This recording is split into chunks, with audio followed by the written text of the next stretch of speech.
Hello guys, welcome to the channel. I am Poonam. I am back with another video. Guys ये एक detail video होने वाली है braces के ऊपर। तो अगर आपके दांत आगे पीछे हैं या फिर आपके दांत बाहर की साइड हैं या आपके दांतों में गैप है तो ये वीडियो आपके लिए बहुत यूज़फुल होने वाला है। या फिर आप ब्रेसेस के बारे में सोच रहे हैं या इसमें सब कुछ बताऊंगी कि ब्रेसेस क्या होते हैं, ब्रेसेस कितने टाइप के होते हैं और ब्रेसेस को लगाने के बाद हमें क्या करना चाहिए या क्या नहीं करनी चाहिए और इनका क्या प्राइस है और अपना एक्सपीरियंस भी मैं आपको बताऊंगी कि ब्रेसेस लगाने के बाद मैंने क्या क्या प्रॉब्लम फेस करी और मेरे दांत ठीक हुए नहीं हुए।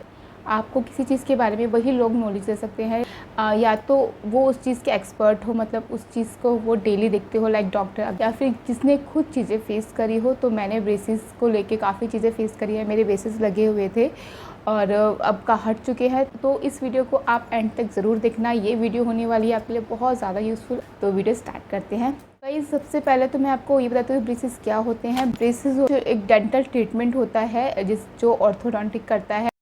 ब्रेसेस लगाए जाते हैं अगर आपके दांत बहुत आगे पीछे हैं या फिर टेढ़े मेढ़े हैं या फिर गैप है आपके दांतों में, तो इसलिए ब्रेसेस लगाए जाते हैं ताकि आपके दांतों को एक अच्छी शेप दे सके, आपके स्माइल को खूबसूरत बना सके। तो इसलिए ब्रेसेस लगाए। अब मैं बात करती हूँ कि ब्रेसेस कितने टाइप के होते हैं। तो नॉर्मली जो ज़्यादातर देखे जाते हैं वो 3 टाइप्स के ब्रेसेस देखे जाते हैं। फर्स्ट होता है मेटल ब्रेसेस। मेटल ब्रेसेस में क्या होता है कि इसमें मेटल का ब्रैकेट होता है और मेटल की ही वायर होती है। तो गाइस मैं जो भी आपको ब्रेसेस बताऊंगी उनका जो रिज़ल्ट है वो सेम है, बस उसका प्राइस है या फिर जो उनकी विजिबिलिटी है वो डिफरेंट है।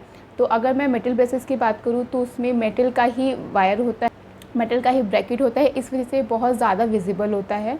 और ये जो हमारे दांत होते हैं उसके बाहरी हिस्सों में लगाया जाता है और ये सबसे ज़्यादा यूज़ किया जाता है। कि इसकी सबसे ज़्यादा खासियत ये है कि ये सबसे ज़्यादा सस्ता होता है, मतलब जो बाकी के ब्रेसेस हैं ये उससे सबसे ज़्यादा सस्ता होता है। की खामी ये है कि ये बहुत ज़्यादा विजिबल होता है, मतलब आपको दूर से ही देख के कोई पहचान लेगा कि हाँ आपने ब्रेसेस लगाए हुए हैं। अदरवाइज़ ये काम भी ऐसे ही करता है बाकी के ब्रेसेस करते हैं। अगर मैं इसके प्राइस की बात करूँ तो इसका प्राइस सबसे कम होता है। देखो गाइस डिपेंड करता है कि आप कहाँ रह रहे हो और कौन से आप ऑर्थोडोंटिस्ट से अपना ट्रीटमेंट करा रहे हो। तो नॉर्मली इसके 20 से 30 हज़ार रुपये आप इसका ट्रीटमेंट मानो पूरा, वो तब पूरा आप स्टार्टिंग से लेकर रिटेनर तक पूरा इसका ट्रीटमेंट 20 से 30 हज़ार के बीच में हो जाना चाहिए। अगर मैं बात करूँ कि इसको लगवाने के बाद आपके दांत कितने टाइम तक ठीक हो जाएंगे, तो नॉर्मली अगेन आपके दांतों पर डिपेंड करता है, आपकी कंडीशन पे डिपेंड करता है कि आपके दांतों की क्या कंडीशन है। बट नॉर्मली 1 साल तो मिनिमम आपको लगेगा, 1 से 2 साल आपको लग सकता है अपने डेंटल। तो अब बात करते हैं सेकंड ब्रेसेस जो कि है सेरेमिक ब्रेसेस। ये आकार में और आकृति में बिल्कुल मेटल ब्रेसेस की तरह होता है, बट फ़र्क इतना है कि इसमें जो मेटल ब्रेसेस होता है इसमें मेटल का ब्रैकेट और वायर होती है, इसमें जो ब्रैकेट होते हैं वो होता है सेरेमिक के। इस वजह से ये कम विजिबल होता है, मतलब आपको कोई दूर से देखकर नहीं पहचान पाएगा कि आपने दांतों में कुछ लगाया है। अगर वो ध्यान से आपकी तरफ देखेगा तो वो पहचान लेगा कि आपने कुछ ट्रीटमेंट करवा रखा है दांतों में, आपके दांतों में ब्रेसेस है। बट ये मेटल ब्रेसेस से कम ध्यान आकर्षित करता है आपका। इसकी खूबी बस यही है कि ये मेटल ब्रेसेस से कम ध्यान आकर्षित करता है आपका। और इसकी खामी ये है कि ये महंगा होता है मेटल ब्रेसेस से। अगर मैं इसकी कॉस्ट की बात करूँ तो ये 30,000 से स्टार्ट होकर 50,000 तक जा सकता है। अगेन ये डिपेंड करता है कि आप कहाँ रह रहे हैं और आपकी दांतों की कंडीशन कैसी है। और अगर मैं बात करूँ कि कितना टाइम लगेगा, आपके 1 से 2 ईयर्स तक टाइम लगता है आपके डेंटल ट्रीटमेंट में।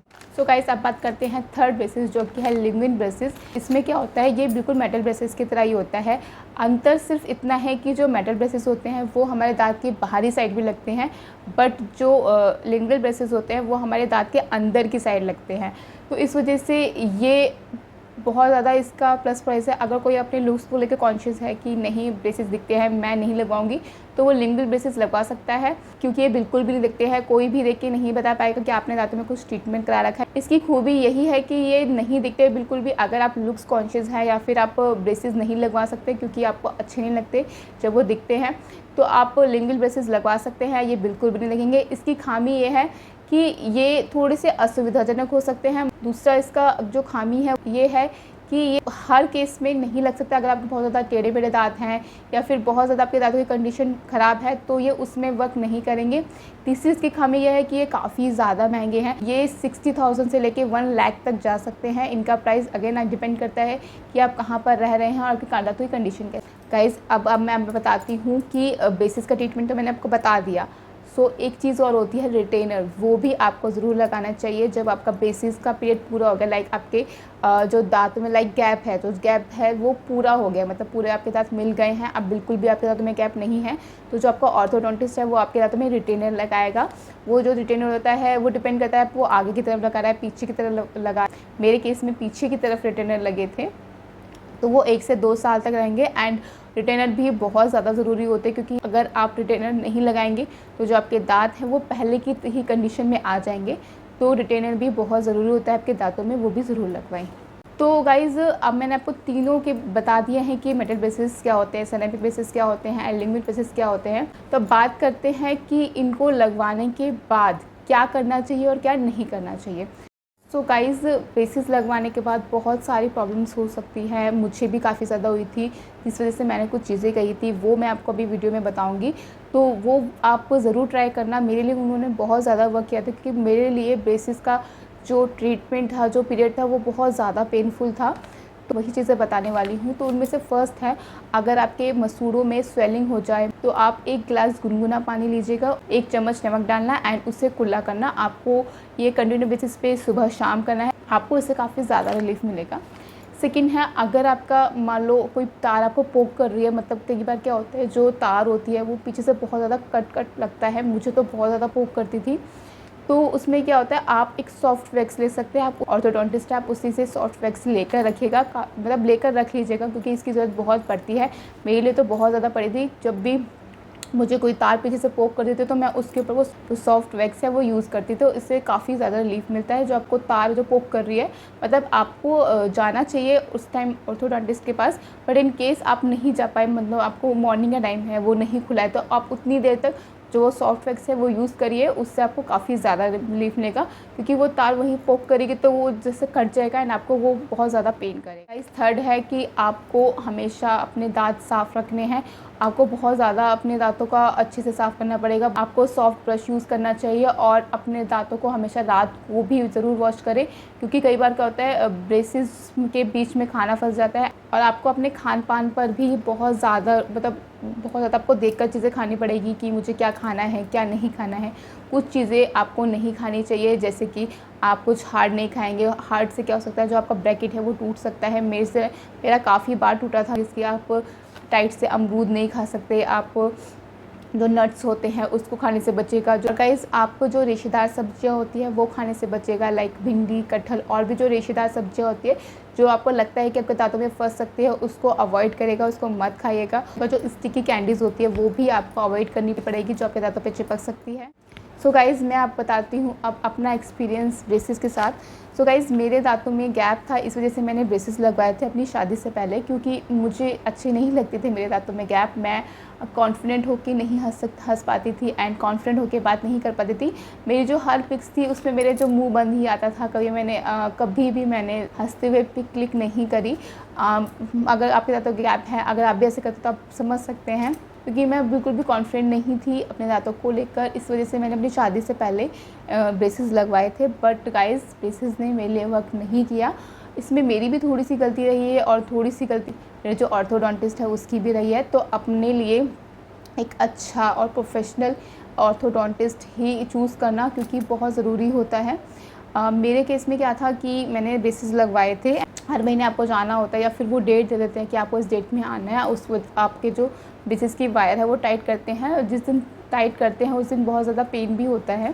तो मैंने भी ऐसा ही ट्रीटमेंट करवाया, और उसके बाद क्या हुआ, मेरी शादी का टाइम आया था तो मुझे वो थोड़ा सा जल्दी हटवाने पड़े, मतलब वो पूरी तरह से मेरा गैप क्लोज़ नहीं हुआ था। तो उन्होंने क्या किया, वाइट कलर का मेरे साथ में कुछ लगाया था, वो पूरी तरह से क्लोज़ नहीं हुआ था गैप। तो उसके बाद उन्होंने रिटेनर लगाया, जो उन्होंने रिटेनर लगाया वो ठीक से नहीं लगा।